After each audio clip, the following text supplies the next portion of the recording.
باللہ من الشیطان الرجیم بسم اللہ الرحمن الرحیم اللہم صلی علی سیدنا محمد و آلہ بقدر حسنی و جمالہ۔ ناظرین، لندن اسٹوڈیو سے پروگرام ٹاک ٹائم کے ساتھ آپ کی خدمت میں حاضر ہیں۔ ناظرین، ریسنٹلی نیوزی لینڈ کا واقعہ ہوا، بہت بڑی دہشت گردی ہوئی، 50+ شہادتیں ہوئیں، جیسے کہ پوری دنیا میں ویڈیو وائرل ہوئیں۔ اس کے علاوہ جو وہاں پر ایک ویڈیو گیم کی طرح جس طرح بچے کھیلتے ہیں ہمارے، ایسے ایک سفاک قاتل نے، ایک دہشت گرد نے برے طریقے سے جو ہے وہ مسجد میں، اللہ رب کعبہ کا گھر، مسلمانوں کی عبادت گاہ، جہاں پر ہمیں بات کرنا بھی اونچی الاؤڈ نہیں ہے، جہاں پہ ہنسی مذاق کوئی ایسی چیز الاؤڈ نہیں ہے، اور وہ عبادت گاہ، اس کو اللہ کا گھر مانا جاتا ہے، اللہ کے گھر میں جو ہے وہ داخل ہو کر ایک دہشت گرد نے جمعہ کی نماز سے پہلے 50 سے زیادہ جو ہیں وہ مسلمان نمازیوں کو شہید کیا۔ اس کے بعد کس طریقے سے کیا، اور اس کے بعد یہ جو 8-10 دن کے اندر پھر بھی مسلمانوں کے جو جذبات ہیں، احساسات ہیں، وہ کس طرح پھر بھی ہماری جو ہے وہ مسلم کمیونٹی نے امن جو ہے امن کا دامن نہ چھوڑا اور صبر کا دامن نہ چھوڑا، اور اس پہ بھی بات ہوگی ہمارے اس پروگرام میں۔ آج کے 8 ماہ حکومت گزر چکی ہے، 8 ماہ حکومت جو ہے وہ تحریک انصاف کی 8 ماہ تقریباً گزر چکے ہیں۔ اس میں حکومت کی کیا کارکردگی ہے، اس ٹائم تک حکومت نے اپنے جن ایشوز پہ کمیونٹی سے ووٹ لے کے عوام سے وہ آئی تھی، آیا اس میں وہ کس حد تک کامیاب ہو چکی ہے، اور اسپیشلی بالخصوص جو اوورسیز کے مسائل ہیں، اوورسیز کمیونٹی کے، آیا اوورسیز کمیونٹی کو کس حد تک وہ فیسیلیٹیٹ کرنے میں کامیاب ہوئے ہیں، اس پہ بھی بات ہوگی۔ ڈیم فنڈ، ہمارے چیف جسٹس آف پاکستان برطانیہ آئے، یورپ گئے، مڈل ایسٹ گئے، مختلف ممالک میں گئے، ڈیم کے حوالے سے بات ہوئی، بہت سے سائلین سے برطانیہ یورپ سے اپلیکیشنیں اکٹھی کی گئیں ڈیم فنڈ کے بعد کہ ان کو ریلیف دیا جائے گا، جن کے بہت سے زمینوں کے مسائل تھے، پولیس سے متعلقہ مسائل تھے، پینشنز کے مسائل تھے، وہ ان درخواستوں کا کیا بنا، آیا وہ چیف جسٹس صاحب نے اس پہ آیا ریلیف فراہم کیا کہ نہیں کیا، اس پہ بات ہوگی۔ اس کے ساتھ ساتھ جو ابھی میاں محمد نواز شریف صاحب جو سابق وزیر اعظم پاکستان ہیں، انہوں نے ان کی جو 6 ہفتوں کے لیے ان کو جو ریلیف عدالت سے ملا ہے، ان کو بیل آؤٹ ہوئے ہیں، جو ابھی کوٹ لکھپت جیل میں تھے، اس حوالے سے بات ہوگی کہ آیا جو ریلیف میاں محمد نواز شریف صاحب کو ملا ہے، آیا پاکستان کے اندر دوہرا قانون نہیں ہے کہ غریب کے لیے اور امیر کے لیے اور قانون ہے، اور دوہرا قانون میں اس لیے کہہ رہا ہوں کہ آیا ہزاروں کی تعداد میں پاکستان کے چاروں صوبوں میں جو ہے وہ جتنے بھی وہاں پہ قیدی ہیں، آیا ہر قیدی کو جس کے گھر میں کوئی مسائل ہیں، جس کی والدہ بیمار ہے، جو خود بیمار ہے، جس کی بچوں کی کوئی شادی ہے، آیا ان کو بھی کوئی ایسا قانون ہے کہ 2 4 یا 6 ہفتوں کے لیے ریلیف ملے، یا ایسا کوئی ہے معاملہ کہ کسی کو فوتگی پہ اس کے والدین کی یا بیوی بچوں کی کسی اپنے عزیز و اقارب کی فوتگی میں، ڈیتھ کیس میں، ایمرجنسی کیس میں، آیا 1 یا 2 دن کی پیرول پہ وہ بندہ اپنے تدفین میں شریک ہو سکے، آیا ایسا قانون ہے؟ یہ قانون صرف آسانیاں بھی ہیں وہ بڑوں کے لیے ہیں، اور جو سختیاں ہیں وہ صرف جو ہے وہ غریب عوام کے لیے ہیں، اس پہ بھی بات ہوگی۔ تو میرے ساتھ آج کے اس پروگرام میں میرے مہمان موجود ہیں،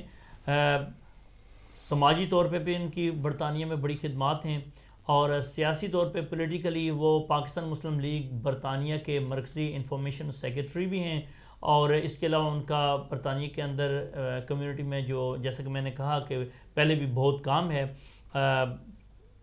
جناب اقبال سندھو صاحب، السلام علیکم اقبال سندھو صاحب۔ اقبال صاحب، ہمارے پروگرام میں ہم یہ بات کر رہے ہیں کہ جو کویشچن تو سارے آپ نے جن جن چیزوں پہ ہم نے بات کرنی ہے آپ نے سنے، سب سے پہلے میں یہ عرض کرنا چاہوں گا کہ جو چیف جسٹس آف پاکستان برطانیہ تشریف لائے تھے، تقریباً کم و بیش 1 ارب روپیہ پاکستانی کرنسی میں ان کو، جو کہ پاؤنڈز کو اگر کنورٹ کیا جائے تو وہ بنتا ہے، وہ 1 ارب کے لگ بھگ ڈیم فنڈ میں دیا گیا۔ اس کے بعد اس ڈیم کا کیا ہوا، اس ڈیم فنڈ کا کیا ہوا، اور چیف جسٹس صاحب نے وہ وعدہ ہی کیا جو وفا ہو گیا، یہاں سے جو اپلیکیشنیں اکٹھی کر کے لے کے گئے، آیا ان پہ کتنا ایک عمل ہوا؟ اس پہ آپ کیا کہنا چاہیں گے؟ اس پہ ہمارے جو ہے وہ ناظرین کو آپ کیا بتانا چاہیں گے کہ آیا ایگزیکٹ ہوا کیا ہے؟ بھائی صاحب بہت شکریہ، اور مفصل تعارف کا بھی بہت شکریہ۔ پہلے تو میں یہ کہنا چاہوں گا کہ چیف جسٹس صاحب کا کام جسٹس پرووائڈ کرنا ہے، ڈیم بنانا نہیں، اور یہ وینچر انہوں نے اپنے آپ پہ مطلب امپوز کیا، اور انہوں نے کہا جی کہ میں یہ کام کرنا چاہتا ہوں۔ انہیں یہ کام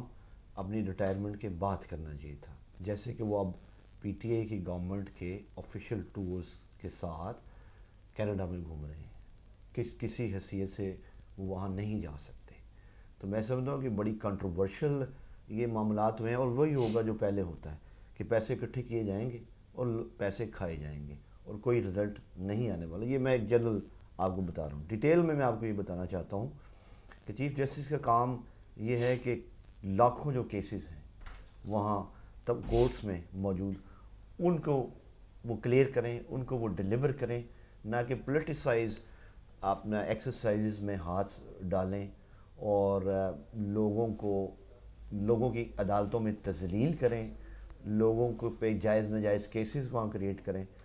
تو جنرلی میں آپ کو یہ بتانا چاہتا ہوں کہ اس چیز کا کوئی رزلٹ نہیں نکلے گا۔ اور یہ جو آپ نے کہا کہ 1 ارب کی جو رقم ان کو وعدہ کی گئی ہے، یہاں آپ کو معلوم ہے کہ پاکستانی اوورسیز کیا کرتے ہیں، بڑے بڑے اعلان تو کر دیتے ہیں کہ اتنے میں پیسے دوں گا، اتنے میں پیسے دوں گا، اور سب فوٹو مافیا وہاں اکٹھا ہو جاتا ہے، دیتا کوئی نہیں ہے، بعد میں مکر جاتے ہیں، تو ملے گا ان کو بھی وہاں سے کچھ نہیں۔ میں یہاں پہ آپ کو 1 سیکنڈ کے لیے آپ کی بات کو انٹرپٹ کروں گا۔ اقبال سندھو صاحب، جو چیک باقاعدہ رقم، ہم کیونکہ وہاں میں بہت کچھ نالج میں، آپ بھی وہاں پہ موجود تھے، ہم بھی، رقم میں اپلائی ہونا تو ایک ڈفرینٹ بات ہے نا۔ جو اکاؤنٹس پاکستان ہائی کمیشن کے اکاؤنٹس میں ٹرانسفر ہوئے، جو لوگوں نے چیک جمع کروانے کے بعد پیش کیے، میں ان کی بات کروں کہ وہ بھی کہ اچھا، اس کے ساتھ ایک اور چھوٹی سی میں ضمن کوشچن آپ کے سامنے رکھوں گا کہ اقبال سندھو صاحب، چیف جسٹس آف پاکستان سے ہماری غریب عوام کی بڑی توقعات تھیں۔ آیا ایک سول جو ہماری عدالتیں ہیں، ڈسٹرکٹ کورٹس ہیں، آج تک 7 دہائیاں گزر چکی ہیں ہمارے ملک کو بنے ہوئے، آج تک بہت سے چیف جسٹس گزرے، بڑی عدلیہ کے بڑے بڑے بہت نام والے چیف جسٹس گزرے، اور چیف جسٹس سابق میاں ثاقب نثار سمیت آج تک آیا کوئی بھی ڈسٹرکٹ کورٹس کے اندر رشوت ستانی کو اور جو بھی سسٹم ہے اس کو کوئی ختم کرنے میں کوئی کسی کا کردار ہے؟ میں سمجھتا ہوں کہ کچھ بھی نہیں ہوا۔ میں گزشتہ میرا خود کا تجربہ ہے، میں 8 مہینے پاکستان رہا ہوں، اور 3 کیسز میں ڈیل کر رہا تھا ڈفرینٹ قسم کے، اور عدالتوں کے میرے بے شمار چکر لگے ہیں۔ میں نے فرسٹ ہینڈ سب چیزوں کو دیکھا ہے، سب چیزوں کو نوٹ کیا ہے۔ ہر کام وہاں تقریباً پیسے کی بنیاد پہ ہو رہا ہے، اور بری بات ہے، مجھے یہ بات کہتے ہوئے شرم آ رہی ہے کہ ہم وہاں کوئی امپرومنٹ نہیں لا سکے، اور بطور اوورسیز جو ہے، کیونکہ ہم یہاں کے ایک سسٹم کا حصہ ہیں، تو ہمیں چیزیں کچھ زیادہ ہی نظر آتی ہیں، پر اس کے برعکس وہاں جب ہم جاتے ہیں تو بطور اوورسیز ہمیں پیسے بھی زیادہ ہی بھرنے پڑتے ہیں۔ اور تاریخ پہ تاریخ والا مشہور جملہ ہے، مطلب کہ وہ جو انسان جب دیکھتے ہیں کہ یہ انگلینڈ کا یا یورپ کا بندہ ہے تو اسی لحاظ سے پھر وہ ایئرپورٹ اترتے ہی وہ آپ کے کپڑے اتارنے شروع کر دیتے ہیں۔ پاکستان میں یہ ایک رویہ ہے، بہت سارے لوگوں کی یہ کمپلینٹس بھی ہیں۔ پھر بھی میں سمجھتا ہوں کہ یہ کام چیف جسٹس صاحب کا کام تھا، جو انہیں کرنا چاہیے تھا۔ عدالتوں میں ریفارمز لانی چاہیے تھی، بجائے اس کے کہ وہ ڈیم فنڈ کریٹ کرے۔ اب ڈیم فنڈ کے لیے 1400 ارب روپیہ چاہیے۔ 1400 ارب روپیہ میں سے ابھی کچھ بھی مطلب اس کا 20% بھی نہیں ہوا، اور ثاقب نثار صاحب کی زندگی میں اللہ کرے کہ 50% تک پیسہ اکٹھا ہو جائے، پر وہ پیسہ میرا نہیں خیال کہ یہ اسٹیٹ ایشوز ہیں، یہ گورنمنٹ کی اسٹیٹ کے ایشوز ہیں، نہ کہ انڈیویجولس کے ایشوز ہیں۔ ہماری ایک مطلب میں ایک سوشل پولیٹیکل ورکر ہوں، میں سمجھتا ہوں کہ ہم شخصیات میں چیزیں ڈھونڈنا شروع کر دیتے ہیں کہ ثاقب نثار آئے گا تو ہمیں بچا لے گا، عمران خان آئے گا تو ہمیں بچا، نہیں، یہ اسٹیٹ کے کام ہیں، اور اسٹیٹ کا جو نظام ہے اور ادارے جو ہیں ان کو مضبوط کرنے کی ہمیں شدید ضرورت ہے. تو آپ یہاں پہ یہ کہہ رہے ہیں کہ پاکستان کے اندر آج تک جتنی بھی جو کاوشیں ہوئی ہیں اس میں شخصیات کو مضبوط کیا گیا مگر اداروں کو سٹریم لائن نہیں کیا گیا. اگر ادارے سٹریم لائن ہو تو شخصیات جس طرح کے برطانیہ کے اندر کسی کو بھی نہیں پتا عام کمیونٹی کو سوائے وزیر اعظم کے چیف جسٹس کون ہے, چیف پولیس کون ہے, یہاں کے ڈفرینٹ باقی اداروں میں چیف کون ہے, مگر وہاں پہ ہر بچے کو ایک جو ریڑی بان ہے, ایک مزدور طبقہ ہے جو لیبر, ان کو بھی پتہ ہوتا ہے کہ کس ادارے کا سربراہ کون ہے. اس کی کیا وجہ ہے کہ آپ کا مطلب یہی ہے کہ بھئی ادارے مضبوط نہیں کیے گئے, شخصیات پہ توجہ دی گئی؟ بالکل آپ نے ٹھیک فرمایا اور بڑا اچھا احاطہ کیا, پر میں اس کے ساتھ ایک اور چیز کو ایڈ کرنا چاہتا ہوں کہ وہاں ایک سماجی رویہ بھی ہے کہ گھر میں ابا چودھری ہے, اس کے اوپر تایا چودھری ہے, پھر پٹواری چودھری ہے, پٹواری کے اوپر ایم پی اے چودھری ہے, ایم پی اے کے اوپر ایم این اے چودھری ہے. تو ہم خود بھی شخصیات کو فالو کرتے ہیں, پیر صاحب جو ہیں ان کے ساتھ معاملات, اس طرح کے رویے جو ہیں یہ ہمارے سماجی رویے ہیں جو کہ ریفلیکٹ کرتے ہیں ہمارے گورنمنٹ رننگ کے طریقوں میں. تو ہم شخصیات کے پیچھے دوڑتے ہیں. میرا خیال ہے کہ ہمیں چاہیے اور گورنمنٹ کو چاہیے کہ اداروں کو مضبوط کریں تاکہ ادارے مضبوط ہوں. میں آپ کو یہاں کی بھی مثالیں دے سکتا ہوں. یہاں بھی پاکستانی جو ہیں وہ کہیں نہ کہیں سے گھس کے اور کسی نہ کسی فوجی جنرل کے ساتھ فوٹو کھنچوا کے تو انہیں اخباروں میں لگوا دیتے ہیں کہ جی ہم فلانے جنرل کے ساتھ کھڑے ہیں. تو یہ پرابلم ہمارے ساتھ ہے, ہماری سوچ کے ساتھ ہے پرابلم. اور جب تک ووٹر جو ہیں وہ ایجوکیٹ نہیں, اب دیکھیں کہ اربن ووٹرز جو ہے لیٹ سپوز کہ 20% اربن ووٹر ہیں. ساؤتھ پنجاب میں دیکھ لیں, آپ سندھ میں دیکھ لیں, وہاں تمام ووٹرز جو ہیں وہ ایجوکیٹڈ نہیں, ایجوکیشن جا ہی نہیں سیکھ سکی, لوگوں کا شعور جو ہے وہ ڈیولپ ہی نہیں ہو سکا, لوگ صحیح طرح فیصلے ہی نہیں کر پا رہے. اسی لیے لوگوں کی کمپلینس, ہم کمپلینس بہت کرتے ہیں کہ جی فلانے نے یہ ڈیلیور نہیں کیا, فلانے نے یہ ڈیلیور نہیں کیا, پر میرا خیال ہے کہ لوگوں نے یہ کبھی نہیں کہا کہ یار چیف جسٹس اپنا کام کیوں نہیں کرتا. چیف جسٹس کا کام ہے کہ ریفارمز لائے, چیف جسٹس کا کام ہے کہ صحیح فیصلے دے. چیف جسٹس کا یہ کام نہیں ہے کہ کسی بھی پولیٹیکل گورنمنٹ کے ساتھ اٹیچمنٹ کر کے تو وہ دورے کر رہا ہے, فنڈ اکٹھے کر رہا ہے, ٹھٹھے کر رہا ہے. وہاں ان کو ایک بوتل بھی کسی نے مار دی, اور وہ اسی لیے ماری. میں سمجھتا ہوں کینیڈا میں ویسے اوپن نہیں ہو. بالکل جی سر, اوپن ہے, اور میں آپ کو اس کی ساری رپورٹ بھی بھجوا دوں گا. پر میں سمجھتا ہوں کہ ان کا کوئی کام نہیں ہے کہ موجودہ وزراء جو پہلے پیپلز پارٹی کے تھے, پھر کاف کے تھے, پھر وہ مشرف کے تھے, اب وہ پی ٹی اے کے ہیں, تو ان کے ساتھ وہ وہاں جا کے تو فنڈ اکٹھے کر رہے ہیں. یہ اسٹیٹ کا کام ہے فنڈ اکٹھے کیا. اگر انہوں نے خود کرنا ہے تو وہ کر سکتے ہیں, جیسے عمران خان نے اپنے ہاسپٹل کے لیے فنڈ اکٹھا کیا. اقبال صاحب یہاں پہ میں آپ کو ایک اور